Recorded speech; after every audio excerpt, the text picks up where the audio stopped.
Hello and welcome to StroongeCast episode 67. What's on your list? That is what we are asking, and what we will talk about a bit later. But first, as I rub my hands again like last week, how was your week? You've been busy. It's been a busy week, yeah. We're only on, well, obviously recording this early, so it's Wednesday, but yeah, it's been busy, get ready for Christmas, and it never feels like there's enough time to do everything. No. And we don't even have to prepare food because we go to my parents.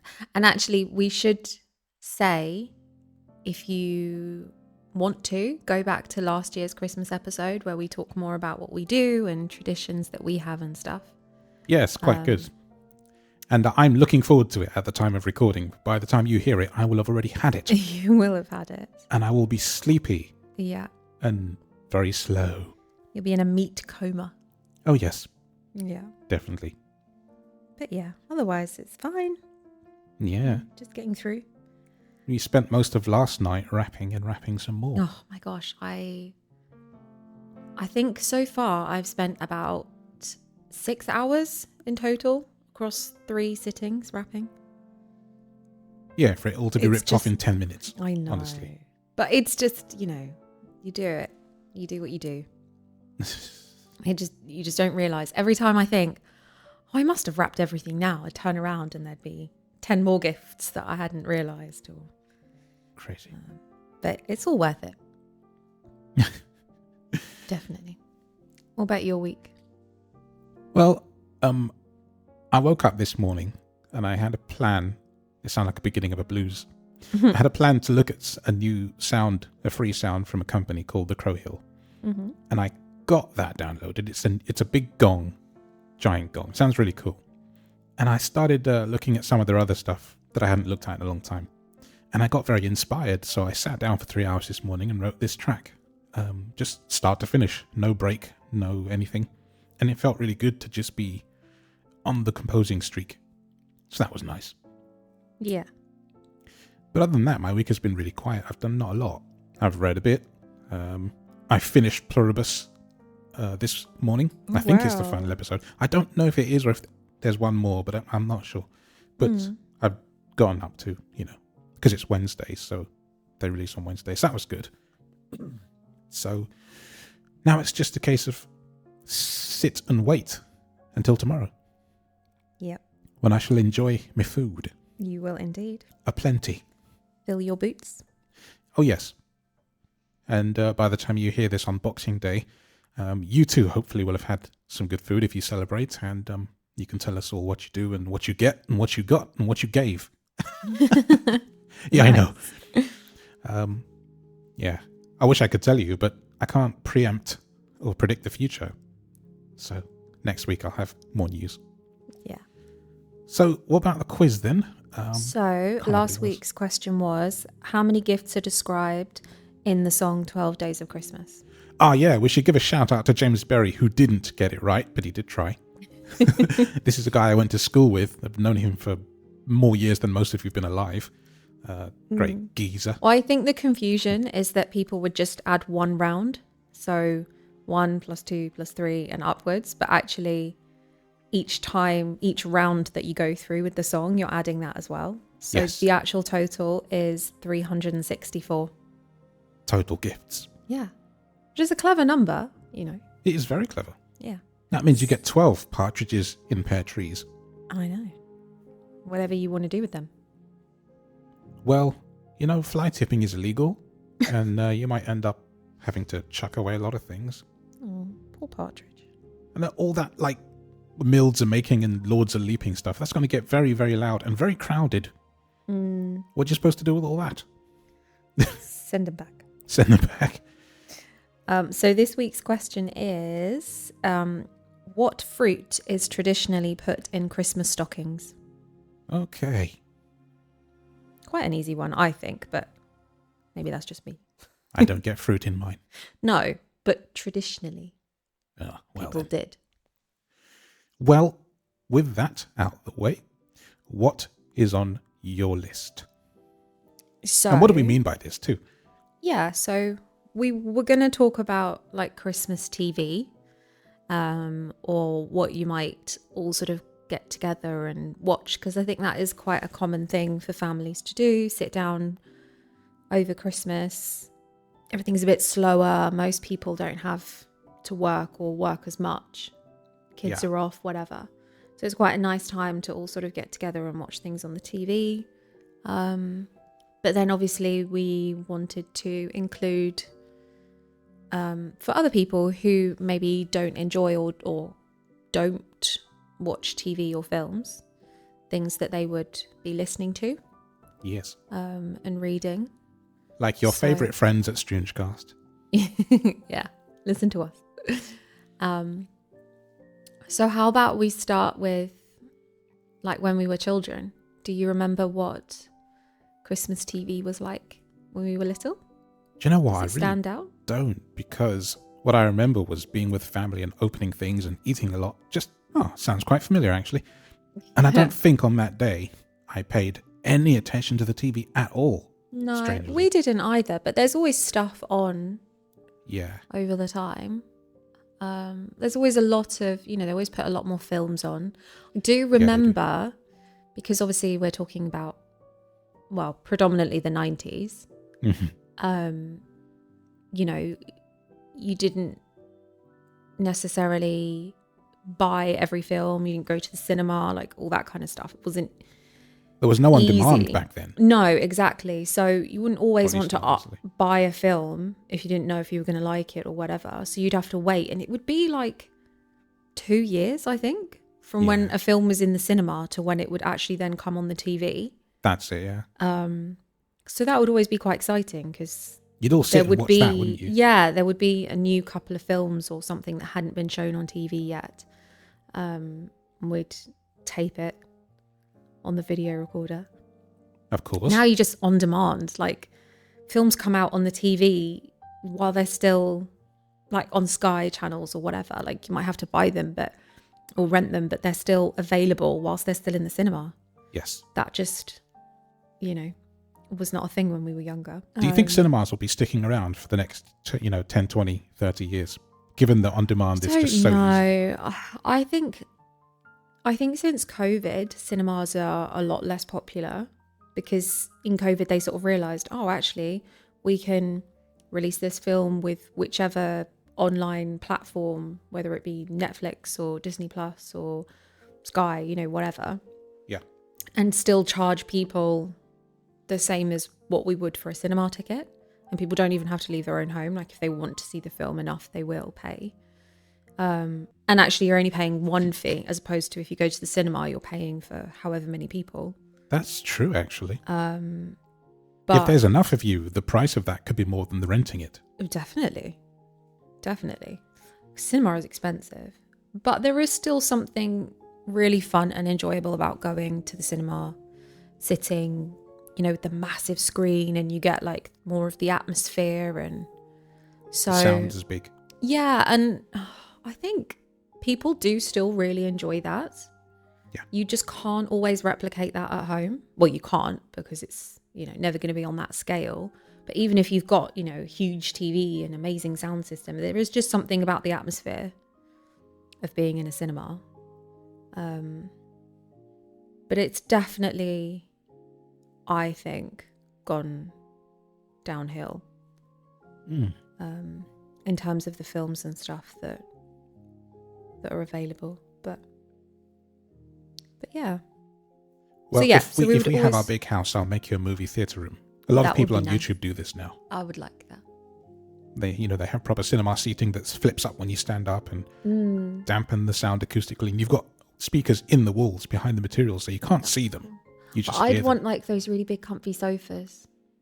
You can get, there are these the Everyman cinemas where they have like really big comfy chairs and sofas and all fun things. Actually, the Odeon now have I don't think it's all of their cinemas, but a lot of them have like reclining seats, so they come up with the feet thing, and you could lie back, and I would just little go to tray sleep, that though. comes. Well, that is the issue. You do have to be careful, and I would probably nowadays be asleep when I watch anything sat next to you. I cannot keep awake. I mean, even when we went to Peter Kay and it was loud, and the theatre inside Number 9, when it was loud, I still had to nudge you awake. So yes, you would be snoring away in those reclining chairs for sure. Yep.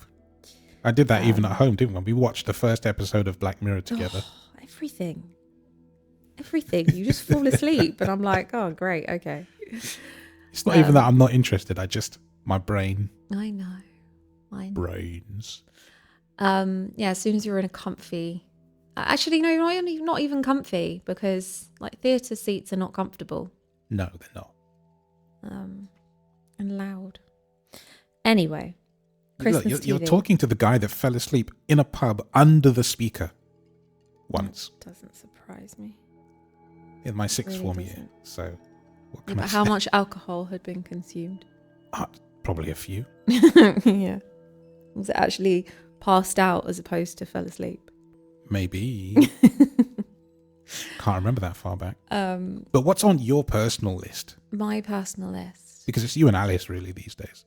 Yeah, we do. Well, even for her, like, I mean, I think this year actually is a bit disappointing. Last year we were really lucky with TV. There were lots of things. There was a new Gavin and Stacey. American people might not, or people who aren't in the UK might not know, that's like a sort of comedy sitcom. They did a Christmas special for that, which they hadn't done for a really long time. There was a new Wallace and Gromit. I'm trying to think. There was loads of stuff last year. I can't think of what it. There's always, like for the kids' TV, a Julia Donaldson book that's then made into a cartoon. So that's things like The Gruffalo. That was the first one that was on the TV. Then there was The Gruffalo's Child. There's been The Snail and the Whale, Superworm. The High Somebody There's will been not be on lists this year. Somebody will not be on lists? Yes. Oh, well. Do we talk about that? Oh, why not? Come on. So David Walliams' books, if you've not heard, he's currently having... Persona non grata. Yeah, after being let go from his publishing company due to, what would we say? Naughty behaviour. Bad behaviour towards women. So, yeah, I mean... I bet those were printed, you know. They were in boxes ready to ship because it's too close. What were? If he had a book. I don't know if he had a book this year. I don't know if there's a current new one out. I'm not sure. But, yeah, I have seen a lot on social media of people saying, is this the kind of person that you would want your child reading books from? But it's really difficult because there are so many of his books, and they, for a lot of children, are the reason that they get into reading. Right. So... This is the same as J.K. Rowling. Yeah, although you don't agree with someone and their personality, and you don't want to, well, not even their personality, what they've done. And what they stand for, yeah. Allegedly done. I'm not going to say anything because I don't know officially. But it is a tricky one. But in the past, there have been adaptations of his books on the telly, but I don't think there's anything recent. I know that this year's Julia Donaldson one was The Scarecrow's Wedding. When the kids were little, we always used to record and watch them. And then there was things like Mog's Christmas, which was a book, The Tiger Who Came to Tea, all of those like cute That's one kids. I actually do remember. The Tiger Who Came to Tea. That's a good one. And then there's always like the game shows, aren't there? Or other sort of reality versions. So like Strictly Come Dancing, which I think in America is, they have their own version. It's not Strictly Come Dancing, it's... Did they? Yeah, it's I know not... they have American Idol, but I didn't know they did like a replacement. Yeah, they have a... Strictly. I don't know if they have a Christmas one, but they do. I can't remember what it's called, but it is a dancing like where celebrities go on and they dance. Yeah, and I just can't remember what it's called. It's going to really bug me. But yeah, I don't know if they do Christmas specials. See, that's what I'd be really interested to know, if other countries do Christmas specials of things like we have. And if they do particular episodes on the soaps, we don't watch soaps anymore, but no, we used to watch don't, but there EastEnders. is. Yeah. And they always did a Christmas episode. Every soap does. And a New Year episode. Yeah. And always, something really big and dramatic will happen. Yeah, it's never normal. Of course not. Soapland. Yeah, that would be too easy. I'm trying to think what else I've seen. Two Doors Down. Yeah, Two Doors Down, another comedy thing that we like. And Amandaland, which is a spin-off from Motherland. Did you tell me that they're doing one? Yeah, because it's Oh, got great. Jennifer Saunders, Okay. who we really like. So those are Well, I'll sort be of small happily watching things. those two for sure. Which we'll be watching. And Because I'm not one to watch a lot. On my list is a lot of, well, I say a lot of, is books. Jodie Taylor, who writes the St. Mary's Chronicles of St. Mary's, the Time Police series as well. She always puts out a short around this time of year. And nice. I pre-order it. I think I did that like months ago. So that will be coming out at some point. Actually, probably midnight tonight. So when I wake up, I'll see an email from Kobo.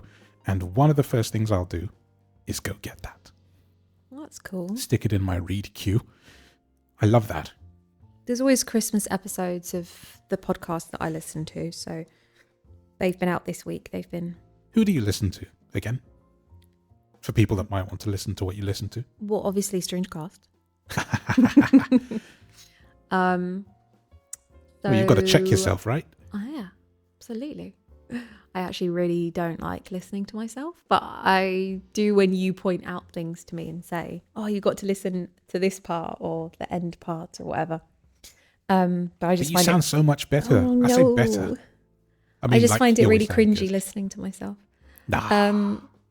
I've never liked listening back to anything. So anyway, there would be that one to recommend, obviously.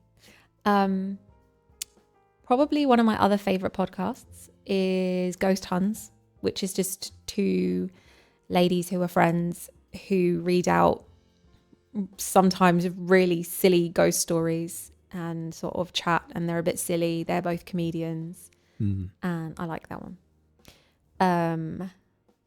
There's also one called 40ish, which are two women in their 40s, so a bit older than me, but again, Not for I long. like listening to them. Not for long. Shut up. They're way into their 40s. Okay. I still have a good few months left. Hold on to them. They'll go real quick. Being so mean. What else do I listen to? The Buckley. Shagged, Married, Annoyed. Yeah. That's Chris and Rosie Ramsey. I really enjoy their podcast. There's Help, I Sexted My Boss, Oh. which is a good Okay. one. I know. But it's just two guys. They talk about their lives and stuff. It's actually quite a big production. One of them is a radio DJ. The other one is an etiquette expert. Oh, yeah, I remember And- those guys. Yeah. And people send in dilemmas. And it all started from the Help, I Sexted My Boss dilemma. And we were going to start the Pluribus podcast. Oh, yeah. I haven't actually started listening to that one yet. I haven't either. It's on my to-do list, which my Mm. podcast list is getting really, really, really backlogged because there's Oh, yeah? so much I haven't listened to. There you go. I've been catching up on a bunch of YouTube videos, and so my mornings just get YouTubed, and then that's it. And then I'm here at my desk doing other things, and I just forget. Yeah. So I really need to catch up. Actually, just before we started recording, I started listening to a Tech Moan video because he does, for patrons, I do subscribe to him on Patreon, like I don't know, it's not monthly all the time, but sometimes he'll do like an update just for us. And he put out his Christmas episode just now. So I nice. started that. I'm only like 2 minutes into it, but I always look forward to his productions. Yeah. So that's on my list. Yeah. Yeah. I'm trying to think what else. I can't think of much because most of the stuff is book or media related, not a you, film, because I yeah. don't watch a lot of TV. And the few episodes we do share, we both share them anyway. So Well, there's obviously the second lot of Stranger Things. The second installment of that is, I think I it's thought we were Boxing done Day. with that, aren't we? No, there's like three or four installments. So you've Oh. done the first chunk. Right. Then there's another one. I think it's Boxing Day. I could have that date wrong. I was not. Okay, I misunderstood that. Yeah, I Well, that's actually great. haven't. Then I'll have that to look forward to. Yeah, I actually haven't got around to watching all of the first chunk. Oh, really? Well, it ends in a strange way when you do. I know. Everybody keeps saying. Just haven't got around to it. Oof. Well, when you're done with the wrapping, maybe you can make time for Stranger Don't Things. have time today. Definitely not. There's something coming out on Paramount actually, which I keep seeing adverts for, which looks really good, called Revenge. Oh. And I think it's like a bunch of people who get together whose partners have cheated on them or done something, and they all want revenge, obviously. Right. But it had quite a good cast. So I thought, yeah, that I've only seen like a few adverts, but that did. And actually, we never tend to watch Paramount because it doesn't always work on our TV and stuff. But if I can try and access it maybe on the iPad or something, I did think I would try that because it did look really good. Nice. Yeah, and then there'll always be films on the telly that Sky will always show, because we've got Sky Movies. we do have. Sky Movies. Sky Cinema, I should say. Yeah. It's not been called Sky Movies for years. That shows my age. Oh well. But It's it like is movies. Snickers versus Marathon. Oh God, you're definitely not that old. I am. Are you? Yeah. You remember it being Marathon? I do. 100%. Wow. I don't. I don't remember when it changed, but I definitely remember it being Marathon. I remember going to the shop and asking for one. Wow. Yeah. Okay. Oi. Is that your dig back at me for the 40? No. No, It's fine. of course not. Okay, fine. Well, you good then? You can throw us your story of the week if you like. Yeah, so I have a bit of a Christmassy one. Ooh. I don't know how I'm actually going to link this because I can't actually find a written article about it. But You may have to not have one this week. but basically, there is a road in the Netherlands. I believe it's in Amsterdam, and everybody decorates their houses for Christmas. And McDonald's saw. I don't know how McDonald's got involved. It doesn't explain this, but basically approached the neighborhood and asked if anybody would like to have their house decorated as a giant Happy Meal box. And somebody took them up on that offer. So their entire house, because if you imagine you sort of have the box and then the triangle bit going up like the roof, Yes. is lit up completely in bright red, like the McDonald's box colour, twinkling lights. And then you've got the big yellow M on the top, like the handles, again lit up. And I mean, you can see this. I wouldn't be surprised if you could see it from space. So yeah, every day this Dutch home transforms into a giant McDonald's Happy Meal box. That's a bit weird. Well, I mean, lots of people come and see it, Ah, you know, and then all the other houses around, they all decorate too, but they've gone for like Disney themes. okay. So yeah, a little bit more muted than massive Happy Meal box. You But, can't eat it. No, we can't eat it. But I reckon people will come far and wide to see that road. Well, that could be fun. Yeah. Bring some So tourists. maybe if you're in the Netherlands, you could go find it.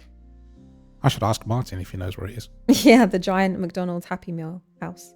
Yeah. Martin is the guitarist for my band Jamtastic that we play together in Belgium every year. Well, maybe. Not next year. We'll see. Might be in England, in Alf's house. Ooh. Yeah, I know. Change of pace. But yeah, that's us. A bit of a short one, like last week. But that happens this time of year. Everybody's busy and it's hard to get a long topic. But you got a topic, which is better than skipping one. We haven't done that yet, have we? Nope. No skipping here. So there we is. We will see you in a week's time. But thanks for listening this year. Well, I can say that next week anyway. But yeah, it's nice to have you all along, new or old, whatever you may be. Thanks for being here. And we hope you find us interesting. And if you keep coming back, you must do. And if you're new to us, well, stick around. Never know what's coming up next. Follow us on the old socials if you like that sort of thing. Like, follow, subscribe. Oh my gosh, I hate saying that. But more importantly, I hope you have or had a wonderful holiday period. That's the most important thing. You deserve it. You're awesome. And we'll speak to you soon. Bye.